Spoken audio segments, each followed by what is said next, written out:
আল্লাহ কেন মানুষকে কষ্ট দেন, এর কারণ জানেন কি? মহান আল্লাহ তাআলা ইরশাদ করেন, وَلَقَدْ صَرَّفْنَاهُ بَيْنَهُمْ لِيَذَّكَّرُوا فَأَبَى أَكْثَرُ النَّاسِ إِلَّا كُفُورًا। আমি তাদের মধ্যে বিভিন্নভাবে নিয়ামত বিতরণ করি যেন তারা স্মরণ করে, কিন্তু অধিকাংশ লোক অকৃতজ্ঞতা ছাড়া কিছুই করে না। আসসালামু আলাইকুম ওয়া রাহমাতুল্লাহ। প্রিয় দর্শক, আজকে আমরা খুবই জীবন ঘনিষ্ঠ একটা বিষয় নিয়ে আলোচনা করতে চাই। আমাদের জীবনে নানান দুঃখ কষ্ট, জীবন জীবিকার অনিশ্চয়তা এবং অর্থ কষ্ট নিয়ে বিস্তারিত আলোচনা করতে চাই। কেন আমাদের জীবনে এইসব দুর্যোগ ও দুঃখজনক ঘটনা ঘটে, তার প্রকৃত কারণ অনুসন্ধান করতে চাই। প্রিয় দর্শক, ইসলাম বিদ্বেষীদের একটা কমন প্রশ্ন, আল্লাহ থাকতে এত প্রাকৃতিক দুর্যোগ কেন? এত ভূমিকম্প হয় কেন? বন্যা হয় কেন? দুর্ঘটনায় এত মানুষ মারা যায় কেন? স্রষ্টা যদি থেকেই থাকেন, তবে তিনি কেন মানুষকে এত দুঃখ, কষ্ট ও বিপদ দেন? স্রষ্টা যদি থাকতেন, তবে তার সৃষ্টিকে সাহায্য করতেন, এভাবে তাকে বিপদের মধ্যে রাখতেন না। আমরাও অনেক সময় বলি, আল্লাহ কেন আমাকে এত কষ্টের জীবন দিলেন, যেখানে অন্যরা কত শান্তিতে আছে? আমার কপালে এরকম শয়তান স্বামী পড়লো কেন? আমার কপালে এরকম জল্লাদ বউ পড়লো কেন? আমি তো 5 ওয়াক্ত নামাজ পড়ি, রোজা রাখি, কোনোদিন ঘুষ খাইনি, কিন্তু তারপরেও আমার ক্যান্সার হলো কেন? সত্যি যদি আল্লাহ নামে কোনো সত্তা থেকেই থাকেন, তাহলে পৃথিবীতে এত দুঃখ কষ্ট কেন? আসলে পৃথিবীতে কোনো সমস্যা থাকার মানে এই নয় যে কোনো পরম করুণাময় সৃষ্টিকর্তা নেই, বরং এটাই প্রমাণ হয় যে আপনি আমি সৃষ্টিকর্তা সম্পর্কে নিজে নিজে কিছু একটা ধারণা করে বসে আছি, যা মোটেও সঠিক নয়। বিশ্বের 40% মানুষের ইন্টারনেট ব্যবহার করার সামর্থ্য নেই। 10 থেকে 15% মানুষ ইন্টারনেট জিনিসটা চেনেই না। আপনি ইন্টারনেট ব্যবহার করেন তো? আপনি যখন এই ভিডিওটা দেখছেন, তখন বিশ্বের প্রতি 7 জনের মধ্যে অন্তত 1 জন মানুষ অভুক্ত বা না খেয়ে আছে। আপনি খেয়েছেন তো? বাংলাদেশে প্রতি মিনিটে অন্তত 1 জন মানুষ মারা যায়। আপনি যতক্ষণ ধরে এই ভিডিওটা দেখছেন, ততক্ষণে অন্তত 3 জন মানুষ মারা গেছে, আপনি এখনো বেঁচে আছেন। এভাবে আল্লাহ তাআলা বিভিন্নভাবে, নানা উপায়, বিভিন্ন ক্ষেত্রে আমাদেরকে নিয়ামত দান করেন। ইরশাদ হচ্ছে, وَلَقَدْ صَرَّفْنَاهُ بَيْنَهُمْ لِيَذَّكَّرُوا فَأَبَى أَكْثَرُ النَّاسِ إِلَّا كُفُورًا। আমি তাদের মধ্যে বিভিন্নভাবে নিয়ামত বিতরণ করি যেন তারা স্মরণ করে, কিন্তু অধিকাংশ লোক অকৃতজ্ঞতা প্রকাশ করা ছাড়া কিছুই করে না। আমরা যদি আল্লাহর নিয়ামত গুনতে থাকি, তাহলে কখনো তা গুণে শেষ করতে পারবো না। কিন্তু অধিকাংশ সময় আমরা এত বিপুল নিয়ামত পাওয়ার পরেও শুকরিয়া আদায় না করে উল্টো অকৃতজ্ঞতা প্রকাশ করি। বরং মহান আল্লাহ রাব্বুল আলামিন মানুষকে সবচেয়ে বেশি ভালোবেসে তার নিয়ামতের ভান্ডার মানুষের জন্য উন্মুক্ত করে দিয়েছেন।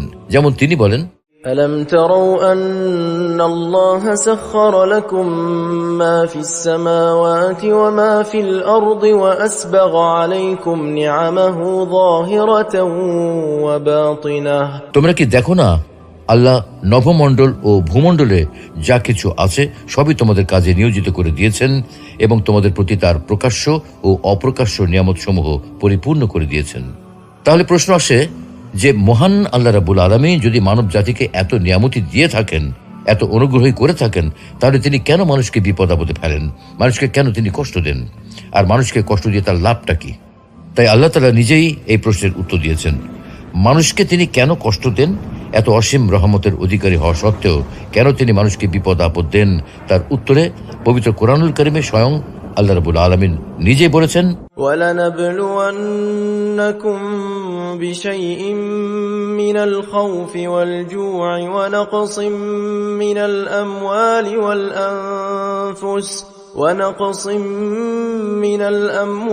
وَالْأَنفُسِ وَالثَّمَرَاتِ وَبَشِّرِ الصَّابِرِينَ।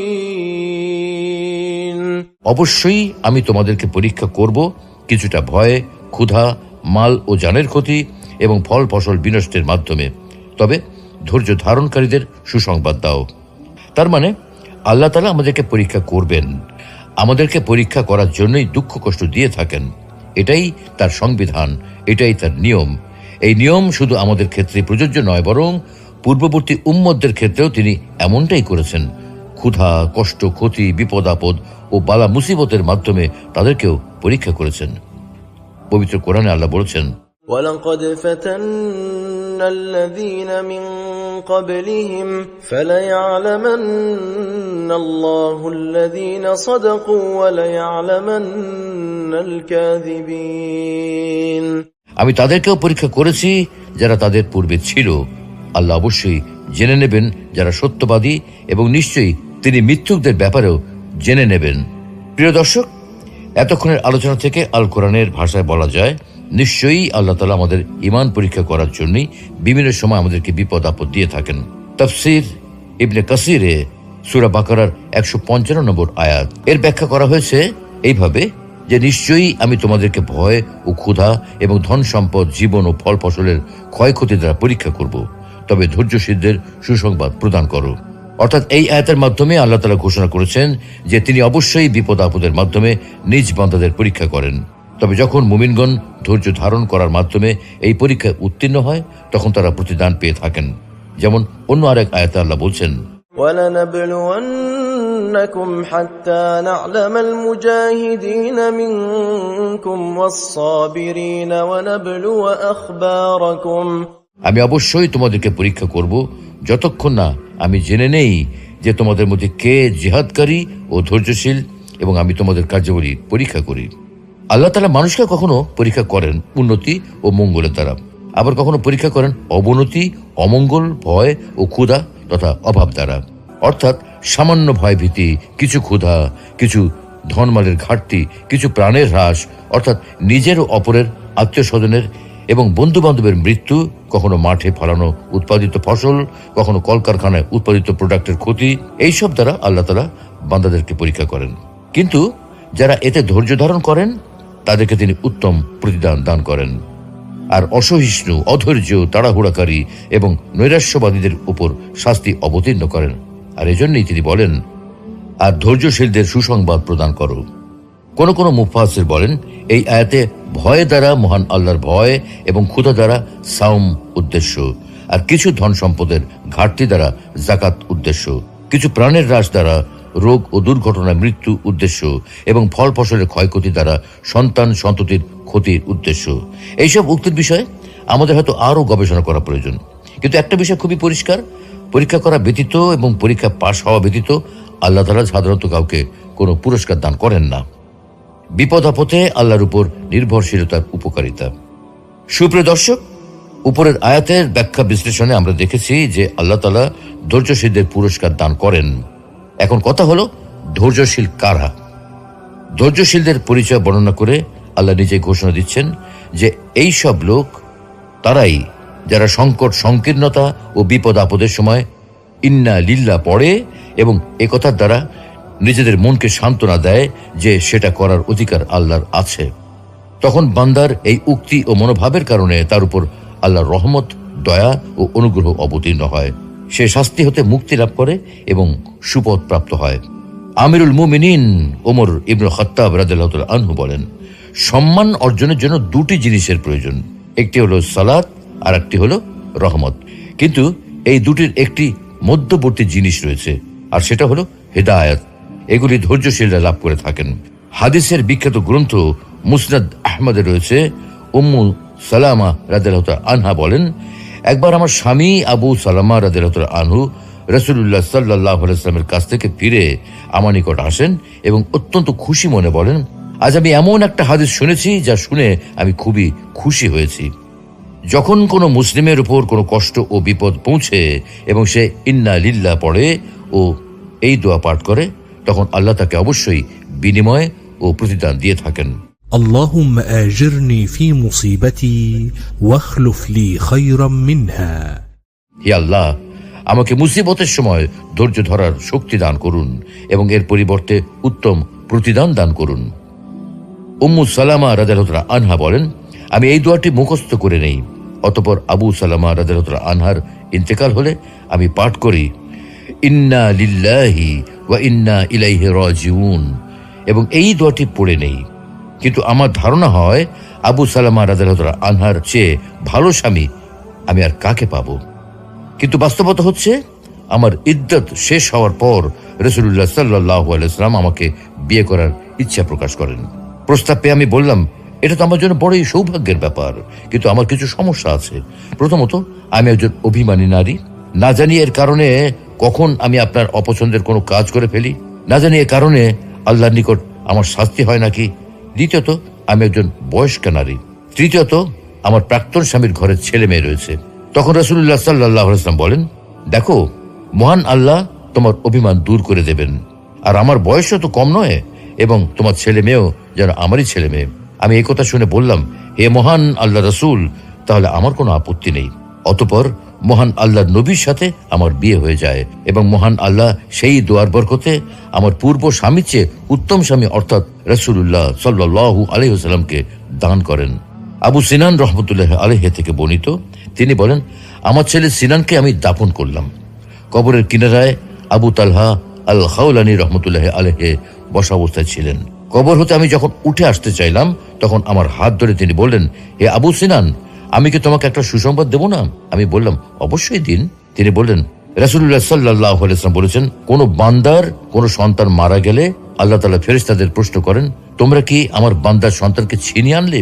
তারা বলে, হ্যাঁ। পুনরায় আল্লাহ তাআলা প্রশ্ন করেন, তোমরা কি তার হৃদয়ের টুকরাকে ছিনিয়ে আনলে? তারা বলে, হ্যাঁ। পুনরায় তিনি প্রশ্ন করেন, তখন আমার বান্দা কি বলেছে? তারা বলে, সে আপনার প্রশংসা করেছে এবং ইন্না লিল্লাহি ওয়া ইন্না ইলাইহি রাজিউন পাঠ করেছে।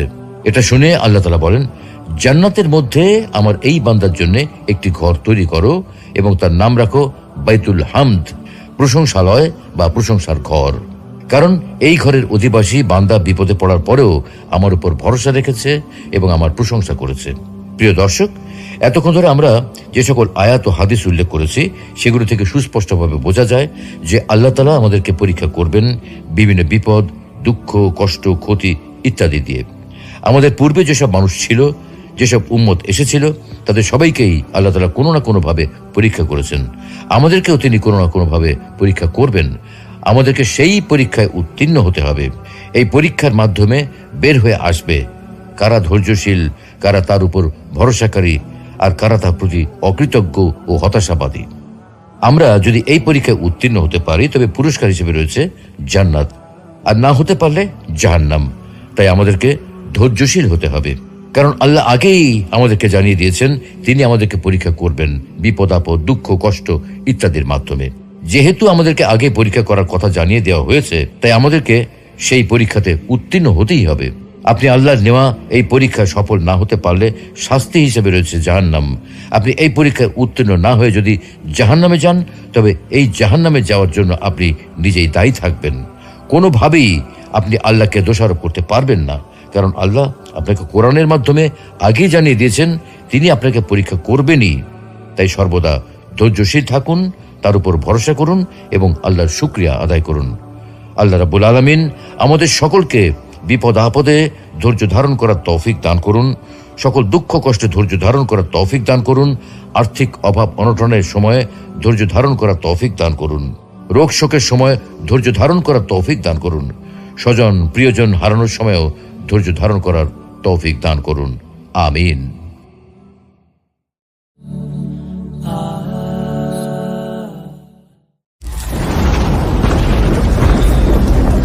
আল্লাহ কেন মানুষকে কষ্ট দেন, এর কারণ জানেন কি?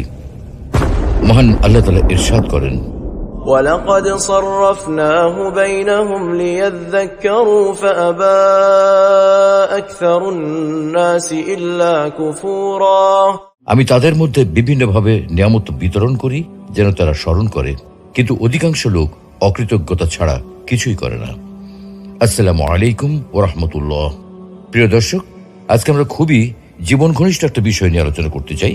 আমাদের জীবনে নানান দুঃখ কষ্ট, জীবন জীবিকার অনিশ্চয়তা এবং অর্থ কষ্ট নিয়ে বিস্তারিত আলোচনা করতে চাই। কেন আমাদের জীবনে এইসব দুর্যোগ ও দুঃখজনক ঘটনা ঘটে, তার প্রকৃত কারণ অনুসন্ধান করতে চাই। প্রিয় দর্শক, ইসলাম বিদ্বেষীদের একটা কমন প্রশ্ন, আল্লাহ থাকতে এত প্রাকৃতিক দুর্যোগ কেন? এত ভূমিকম্প হয় কেন? বন্যা হয় কেন? দুর্ঘটনায় এত মানুষ মারা যায় কেন? স্রষ্টা যদি থেকেই থাকেন, তবে তিনি কেন মানুষকে এত দুঃখ, কষ্ট ও বিপদ দেন? স্রষ্টা যদি থাকতেন, তবে তার সৃষ্টিকে সাহায্য করতেন, এভাবে তাকে বিপদের মধ্যে রাখতেন না। আমরাও অনেক সময় বলি, আল্লাহ কেন আমাকে এত কষ্টের জীবন দিলেন, যেখানে অন্যরা কত শান্তিতে আছে, আমার কপালে এরকম শয়তান স্বামী পড়লো কেন, আমার কপালে এরকম জল্লাদ বউ পড়লো কেন, আমি তো 5 ওয়াক্ত নামাজ পড়ি, রোজা রাখি, কোনোদিন ঘুষ খাইনি, কিন্তু তারপরেও আমার ক্যান্সার হলো কেন। সত্যি যদি আল্লাহ নামে কোনো সত্তা থেকেই থাকেন, তাহলে পৃথিবীতে এত দুঃখ কষ্ট কেন? আসলে পৃথিবীতে কোনো সমস্যা থাকার মানে এই নয় যে কোনো পরম করুণাময় সৃষ্টিকর্তা নেই, বরং এটাই প্রমাণ হয় যে আপনি আমি সৃষ্টিকর্তা সম্পর্কে নিজে নিজে কিছু একটা ধারণা করে বসে আছি, যা মোটেও সঠিক নয়। বিশ্বের 40% মানুষের ইন্টারনেট ব্যবহার করার সামর্থ্য নেই। 10 থেকে 15% মানুষ ইন্টারনেট জিনিসটা চেনেই না। আপনি ইন্টারনেট ব্যবহার করেন তো? আপনি যখন এই ভিডিওটা দেখছেন, তখন বিশ্বের প্রতি 7 জনের মধ্যে অন্তত 1 জন মানুষ অভুক্ত বা না খেয়ে আছে। আপনি খেয়েছেন তো? বাংলাদেশে প্রতি মিনিটে অন্তত 1 জন মানুষ মারা যায়। আপনি যতক্ষণ ধরে এই ভিডিওটা দেখছেন, ততক্ষণে অন্তত 3 জন মানুষ মারা গেছে, আপনি এখনো বেঁচে আছেন। এভাবে আল্লাহ তাআলা বিভিন্নভাবে, নানা উপায়ে, বিভিন্ন ক্ষেত্রে আমাদেরকে নিয়ামত দান করেন। ইরশাদ হচ্ছে, وَلَقَدْ صَرَّفْنَاهُ بَيْنَهُمْ لِيَذَّكَّرُوا فَأَبَى أَكْثَرُ النَّاسِ إِلَّا كُفُورًا। আমি তাদের মধ্যে বিভিন্নভাবে নিয়ামত বিতরণ করি যেন তারা স্মরণ করে, কিন্তু অধিকাংশ লোক অকৃতজ্ঞতা প্রকাশ করা ছাড়া কিছুই করে না। আমরা যদি আল্লাহর নিয়ামত গুনতে থাকি, তাহলে কখনো তা গুনে শেষ করতে পারবো না। কিন্তু অধিকাংশ সময় আমরা এত বিপুল নিয়ামত পাওয়ার পরেও শুকরিয়া আদায় না করে উল্টো অকৃতজ্ঞতা প্রকাশ করি। বরং মহান আল্লাহ রাব্বুল আলামিন মানুষকে সবচেয়ে বেশি ভালোবেসে তার নিয়ামতের ভান্ডার মানুষের জন্য উন্মুক্ত করে দিয়েছেন। যেমন তিনি বলেন, أَلَمْ تَرَوْا أَنَّ اللَّهَ سَخَّرَ لَكُم مَّا فِي السَّمَاوَاتِ وَمَا فِي الْأَرْضِ وَأَسْبَغَ عَلَيْكُمْ نِعَمَهُ ظَاهِرَةً وَبَاطِنَةً। তোমরা কি দেখো না, আল্লাহ নভমণ্ডল ও ভূমণ্ডলে যা কিছু আছে সবই তোমাদের কাজে নিয়োজিত করে দিয়েছেন এবং তোমাদের প্রতি তার প্রকাশ্য ও অপ্রকাশ্য নিয়ামত সমূহ পরিপূর্ণ করে দিয়েছেন। তাহলে প্রশ্ন আসে যে মহান আল্লাহ রাব্বুল আলামিন যদি মানব জাতিকে এত নিয়ামতি দিয়ে থাকেন, এত অনুগ্রহই করে থাকেন, তাহলে তিনি কেন মানুষকে বিপদ আপদে ফেলেন? মানুষকে কেন তিনি কষ্ট দেন? আর মানুষকে কষ্ট দিয়ে তার লাভটা কি? তাই আল্লাহ তাআলা নিজেই এই প্রশ্নের উত্তর দিয়েছেন। মানুষকে তিনি কেন কষ্ট দেন? এত অসীম রহমতের অধিকারী হওয়া সত্ত্বেও কেন তিনি মানুষকে বিপদ আপদ দেন? তার উত্তরে পবিত্র কোরআনুল কারিমে স্বয়ং আল্লাহ রাব্বুল আলামিন নিজেই বলেছেন, وَلَنَبْلُوَنَّكُمْ بِشَيْءٍ مِّنَ الْخَوْفِ وَالْجُوعِ وَنَقْصٍ مِّنَ الْأَمْوَالِ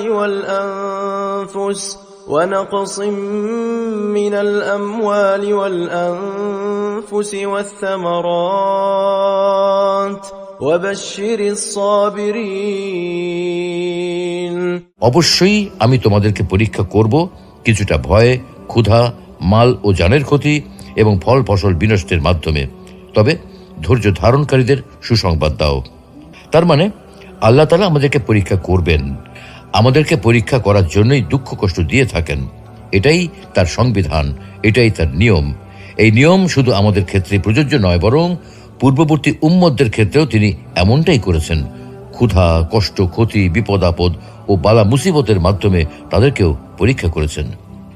পবিত্র কোরআনে আল্লাহ বলেছেন, وَلَقَدْ فَتَنَّا الَّذِينَ مِن قَبْلِهِمْ فَلَيَعْلَمَنَّ اللَّهُ الَّذِينَ صَدَقُوا وَلَيَعْلَمَنَّ الْكَاذِبِينَ।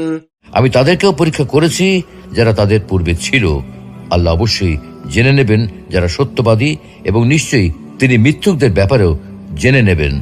প্রিয় দর্শক, এতক্ষণের আলোচনা থেকে আল কোরআনের ভাষায় বলা যায়, নিশ্চয়ই আল্লাহ তাআলা আমাদের ঈমান পরীক্ষা করার জন্যই বিভিন্ন সময় আমাদেরকে বিপদ আপদ দিয়ে থাকেন।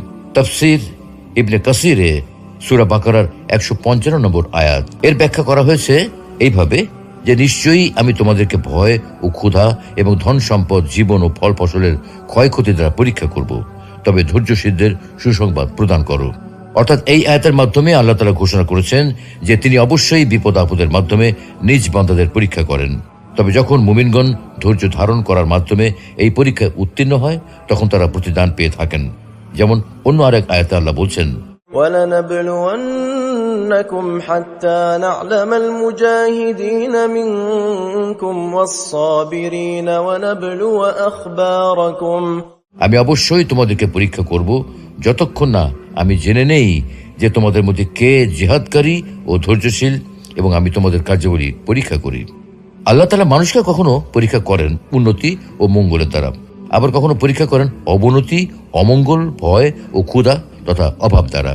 অর্থাৎ সামান্য ভয় ভীতি, কিছু ক্ষুধা, কিছু ধনমালের ঘাটতি, কিছু প্রাণের হ্রাস, অর্থাৎ নিজের ও অপরের, আত্মীয় স্বজনের এবং বন্ধু বান্ধবের মৃত্যু, কখনো মাঠে ফলানো উৎপাদিত ফসল, কখনো কলকারখানায় উৎপাদিত প্রোডাক্টের ক্ষতি, এইসব দ্বারা আল্লাহ তাআলা বান্দাদেরকে পরীক্ষা করেন।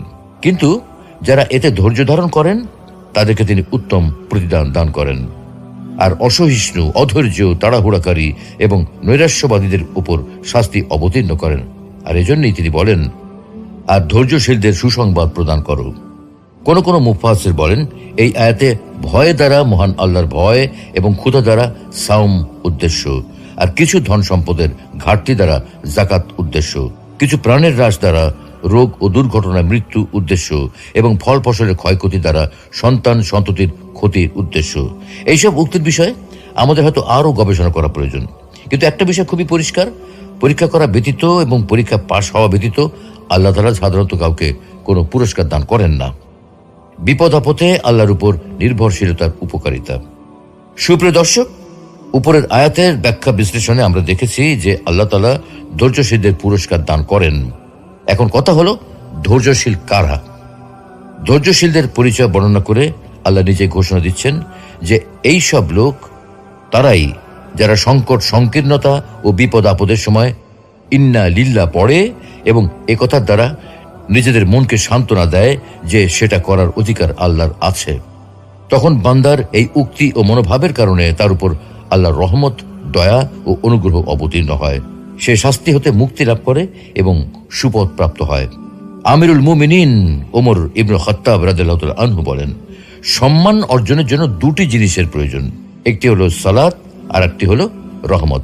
কিন্তু এই দুটির একটি মধ্যবর্তী জিনিস রয়েছে, আর সেটা হলো হিদায়াত। এগুলি ধৈর্যশীলরা লাভ করে থাকেন। হাদিসের বিখ্যাত গ্রন্থ মুসনাদ আহমদে রয়েছে, উম্মু সালামা রাদিয়াল্লাহু তাআলা আনহা বলেন, একবার আমার স্বামী আবু সালামা রাদিয়াল্লাহু তাআলা আনহু রাসূলুল্লাহ সাল্লাল্লাহু আলাইহি ওয়াসাল্লামের কাছ থেকে ফিরে আমার নিকট আসেন এবং অত্যন্ত খুশি মনে বলেন, আজ আমি এমন একটা হাদিস শুনেছি যা শুনে আমি খুবই খুশি হয়েছি। যখন কোনো মুসলিমের উপর কোনো কষ্ট ও বিপদ পৌঁছে এবং সে ইন্না লিল্লাহ পড়ে ও এই দোয়া পাঠ করে, তখন আল্লাহ তাকে অবশ্যই বিনিময় ও প্রতিদান দিয়ে থাকেন। اللهم آجرني في مصيبتي واخلف لي خيرا منها।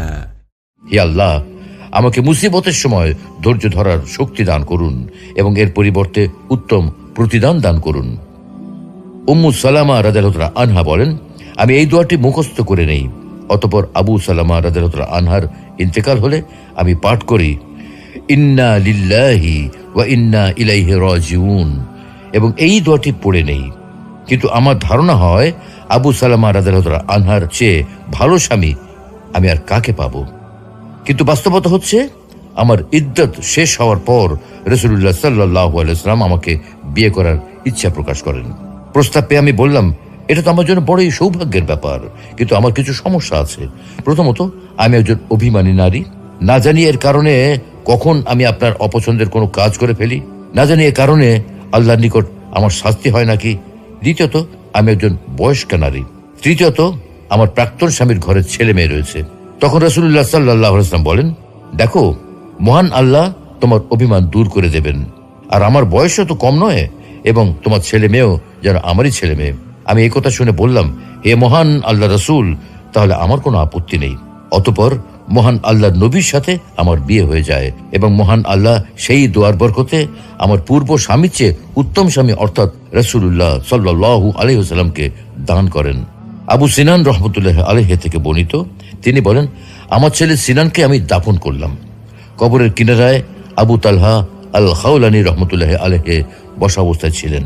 কবর হতে আমি যখন উঠে আসতে চাইলাম, তখন আমার হাত ধরে তিনি বললেন, হে আবু সিনান, আমি কি তোমাকে একটা সুসংবাদ দেব না? আমি বললাম, অবশ্যই দিন।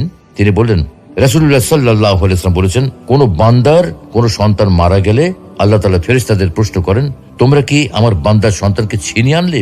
তারা বলে, হ্যাঁ। পুনরায় আল্লাহ তাআলা প্রশ্ন করেন, তোমরা কি তার হৃদয়ের টুকরাকে ছিনিয়ে আনলে? তারা বলে, হ্যাঁ। পুনরায় তিনি প্রশ্ন করেন, তখন আমার বান্দা কি বলেছে? তারা বলে সে আপনার প্রশংসা করেছে এবং ইন্না লিল্লাহি ওয়া ইন্না ইলাইহি রাজিউন পাঠ করেছে।